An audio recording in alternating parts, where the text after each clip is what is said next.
Assalamualaikum warahmatullahi wabarakatuh. Selamat pagi anak-anakku yang luar biasa. Alhamdulillah pada pagi ini kita bisa belajar bersama lagi. Semoga anak-anak selalu semangat untuk terus menambah ilmu dan pengetahuan. Sebelum kita mulai, mari kita berdoa terlebih dahulu.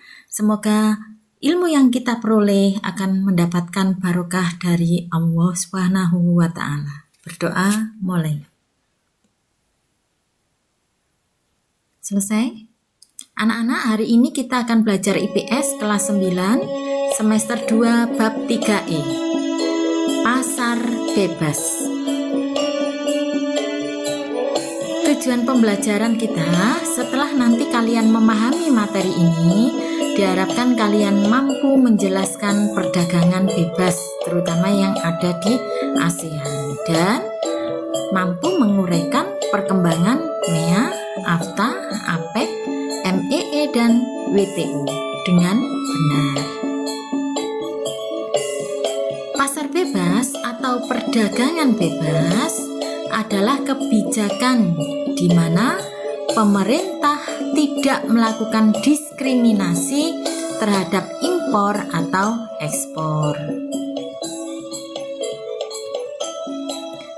Kebijakan perdagangan bebas umumnya mempromosikan hal-hal berikut, yaitu perdagangan barang dan jasa tanpa pajak, termasuk tarif atau hambatan perdagangan lainnya. Kemudian akses ke pasar yang tidak diatur dan juga akses informasi pasar yang tidak diatur.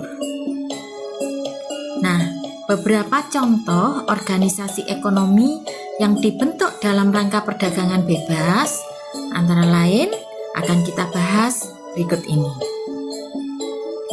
Ada Masyarakat Ekonomi ASEAN atau MEA, ASEAN Free Trade Asia atau AFTA, Asia Pacific Economic Corporation atau APEC, Uni Eropa atau Masyarakat Ekonomi Eropa atau MEE atau juga IC, dan World Trade Organization atau WTO. Kita akan bahas satu persatu. Kita mulai dari Masyarakat Ekonomi ASEAN atau MEA. MEA adalah perdagangan bebas di Asia Tenggara. Dibentuk Desember 1997 pada KTT ASEAN di Kuala Lumpur, kemudian disepakati ASEAN Vision-nya 2020. Tetapi saat KTT ASEAN Januari 2007 di Kuala Lumpur, diberlakukan MEA mulai berlaku 2015. Jadi 5 tahun lebih cepat ya, sesuai dengan deklarasi Cebu. Anggotanya ada Indonesia, Malaysia, Filipina, Singapura, Thailand, Brunei Darussalam, Kamboja, Vietnam, Laos, dan Myanmar. Misinya menjadikan perekonomian ASEAN lebih baik, lebih maju, dan bisa bersaing di dunia internasional. Nah, MEA punya tujuan. Tujuannya, MEA akan dijadikan sebagai kawasan yang memiliki perkembangan ekonomi yang merata. MEA akan dibentuk sebagai kawasan ekonomi dengan tingkat kompetisi yang tinggi. MEA sebagai pasar tunggal dan basis produksi internasional, dan MEA akan diintegrasikan secara penuh terhadap perekonomian global. Sekarang ke AFTA, ASEAN Free Trade Area. Dibentuk saat KTT ASEAN keempat di Singapura tahun 1992. Anggota AFTA ada Indonesia, Malaysia, Filipina, Singapura, Thailand, Brunei, Kamboja, Laos, Myanmar, dan Vietnam. Tujuan: menjadikan kawasan ASEAN pusat produksi dunia, menarik lebih banyak foreign direct investment atau investasi dan meningkatkan perdagangan antar negara ASEAN. Berikutnya APEC, Asia Pacific Economic Corporation.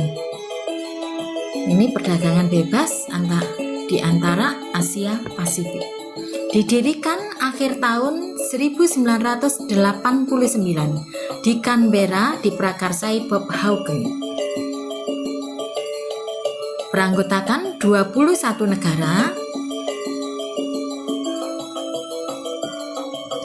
Kemudian tujuan APEC meningkatkan kesejahteraan dan pertumbuhan ekonomi di kawasan Asia Pasifik, memperjuangkan kepentingan ekonomi di kawasan Asia Pasifik, tempat usaha negara maju untuk membantu negara berkembang, meningkatkan perdagangan dan investasi antar negara anggota, melanjutkan kebijakan ekonomi secara sehat dengan tingkat inflasi rendah, serta mengurangi dan mengatasi sengketa ekonomi perdagangan.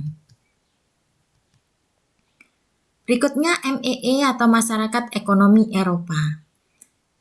MEE ini disepakati dalam Perjanjian Roma tahun 1957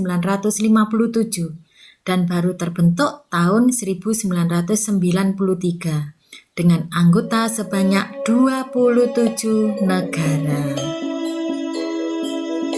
Tujuan MEE, integrasi Eropa dengan cara menjalin kerjasama ekonomi, memperbaiki taraf hidup dan memperluas lapangan kerja, kemudian memajukan perdagangan dan menjamin adanya persaingan bebas serta keseimbangan perdagangan antar negara anggota, menghapuskan semua rintangan yang menghambat lajunya perdagangan internasional dan meluaskan hubungan dengan negara-negara selain anggota MEE. Yang terakhir, WTO, World Trade Organization. Ini adalah satu-satunya organisasi perdagangan dunia. Didirikan 1 Januari 1995 di Uruguay. Nah, anggotanya sekarang lebih dari 150 negara. Tujuan WTO. Yang pertama, meningkatkan kesejahteraan negara-negara anggota melalui perdagangan bebas. Kemudian membantu produsen barang dan jasa serta eksportir dan importir dalam kegiatan perdagangan. Mendorong terbukanya perdagangan dunia, menciptakan rangkaian aturan dan prinsip untuk mengatur perdagangan internasional, menyusun kewajiban anggotanya untuk menjamin berjalannya sistem internasional non-diskriminasi, menyediakan forum untuk membicarakan isu-isu perdagangan internasional, dan menyediakan mekanisme penyelesaian perdagangan internasional. Nah, anak-anak, itu tadi materi kita tentang pasar bebas.